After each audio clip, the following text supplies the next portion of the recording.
It's not on me, we're good. Too many deaf.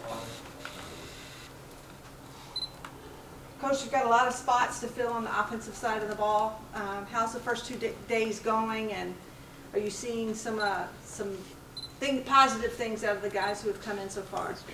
Yeah, I think our kids have really put a lot of work in the summer. Especially the month of July, when they were responsible for, kind of running the OTAs, running the meetings, player-led stuff. You can tell that there was a lot of work done because you're right. There's a lot of new faces. So one of the keys to success in this game is gelling together, like the camaraderie, getting to know your brother, and a lot of that is taking place in the summer. So we were able to hit the ground running at a pretty good clip on the first day. It's the first time that these guys have had, or anybody since 2014, have had the same coordinator, same playbook. So has that speeded up the process of this fall camp? Yeah, definitely for the guys that were here last year. For the new faces that we have, it's year one for those guys. But anytime you got a familiar face, familiar coaches, familiar system, they say in the NFL the biggest jump for a quarterback is from year one to year two.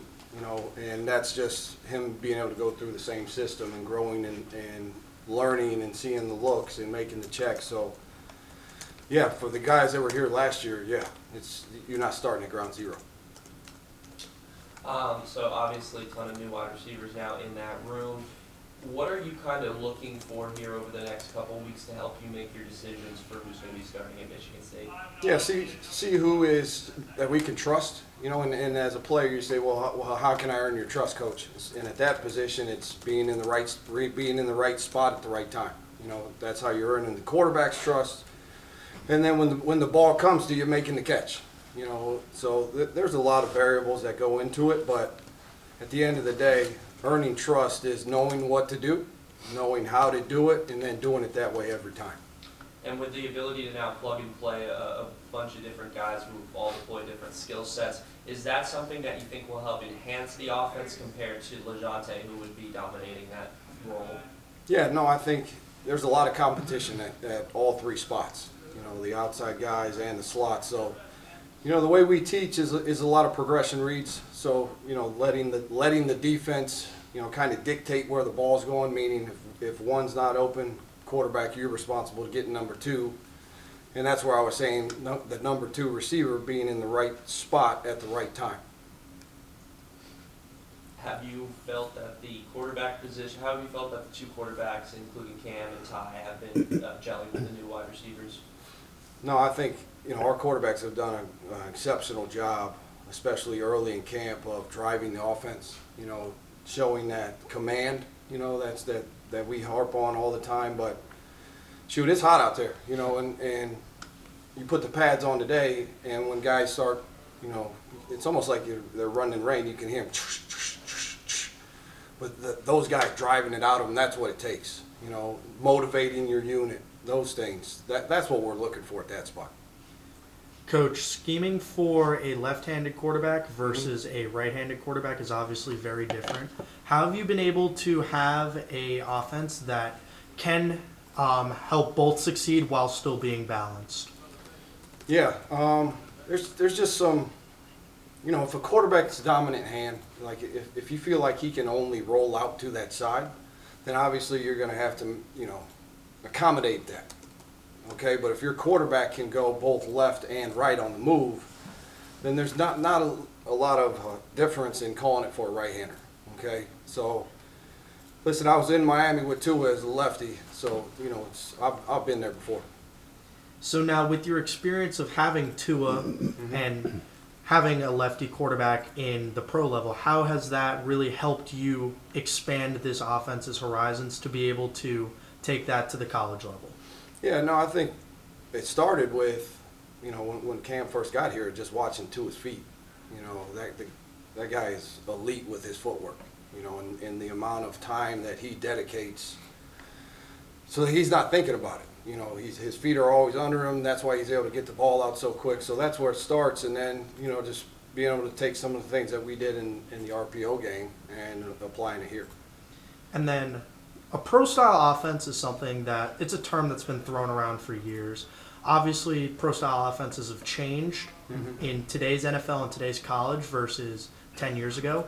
How have you really built this offense to be able to adapt to the most modern forms of football with like motions and mobile quarterbacks and stuff like that? Yeah, I don't know what a pro style offense means. I think, to me, the definition of it means quarterback driven.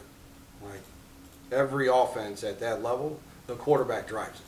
Meaning, I'm responsible as the quarterback for getting us in the correct look. And so there's a lot of run game checks that go into that. You know, I got to be a master in protecting myself. When I got traded to Seattle, I wasn't where I was supposed to be in the protection game. Okay, and Mike Holmgren sat me on the sideline for 2 weeks until I learned to protect myself. Like that is a pro style offense, meaning the quarterback drives it. He drives the tempo, right? He drives the formations. He drives the shifts, the motions.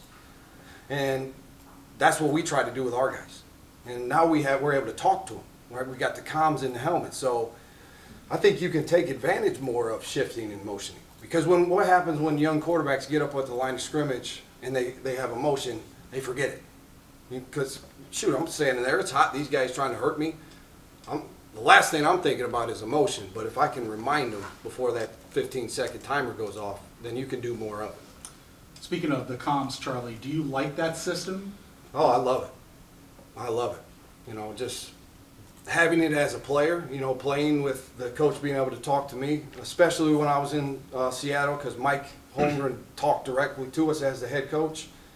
So just the quick sentences that he would get us, like the trigger words. Hey, you're high-low here. Or, hey, you're low-high back inside. Or 0 throw, 0 go. Or slide field takes 2. Or slide boundary takes 1 and another. So just those little triggers, man, was important for me as a young quarterback.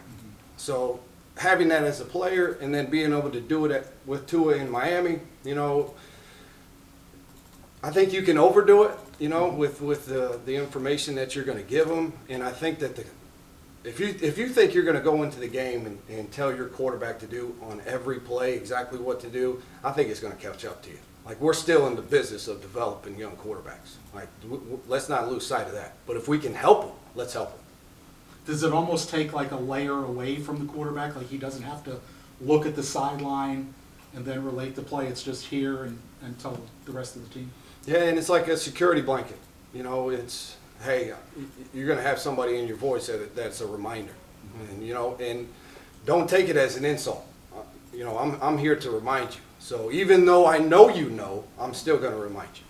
How collaborative are you and Tom with offense on game day and here at camp and so on? Very. I think, you know, that was one of the first conversations that we had when he hired me, was the alignment of philosophy. You know, and I know that he eats and breathes the quarterback driving the system, you know, from what he's done in his past and what we're doing here. So I think that's important. I think it's important that there's one voice, you know, in the building, that I'm saying the same thing that he's saying, you know. So, because I've been there before too, where the head coach tells you one thing and then your quarterback coach is telling you another. It's like, all right, which one am I going to do here? You know, so when you're getting the same message over and over on the same thing, man, you're buying into it and you're believing it. Speaking of development, we talked about Cam, but there's other quarterbacks in the room. We've got Ty, we've got Kaysen. Mm-hmm. How have you seen them really develop, especially Ty? Mm-hmm. Because during spring ball, you guys were singing Ty's praises. How has he really translated that from the end of spring ball into today? Tyreek's got to be really proud of who he is today as a quarterback and a young man. Like, he has grown more than anybody I've seen in such a short amount of time. You know what I mean? So he's really dedicated to it. Just his messaging to his teammates, the whole group is. But you know, he's doing the right thing and he's stacking it over and over again. And then Kaysen's just got it, however you define it, and those are the things that you can't measure. Like, he's got a great personality. Right, you can tell that he's super locked in meetings and walkthroughs. He's very eager to learn, and then he's sneaky fast. You know, I don't trust his 40 time what he tells me, but he's sneaky fast. How transfer from Marshall. How has it kind of helped him having not only Caleb from Marshall, but EJ who was there in the past, and also his high school teammate Elijah Brown? Has there been any connections there, or is it just kind of coincidental? Yeah, you know, anytime you bring guys in that you're familiar with, you kind of know how they are at the tops of the routes, you know, how they get it in and out of their breaks, you know, kind of where they need help as far as installation and those things. So familiar faces, you're going to feel more comfortable with them. But, I mean, you're going through a spring ball with the guys that were already here, too. You're developing the same thing. All right. Thank you, Thanks, sir. Charlie. Yep. Thanks, guys.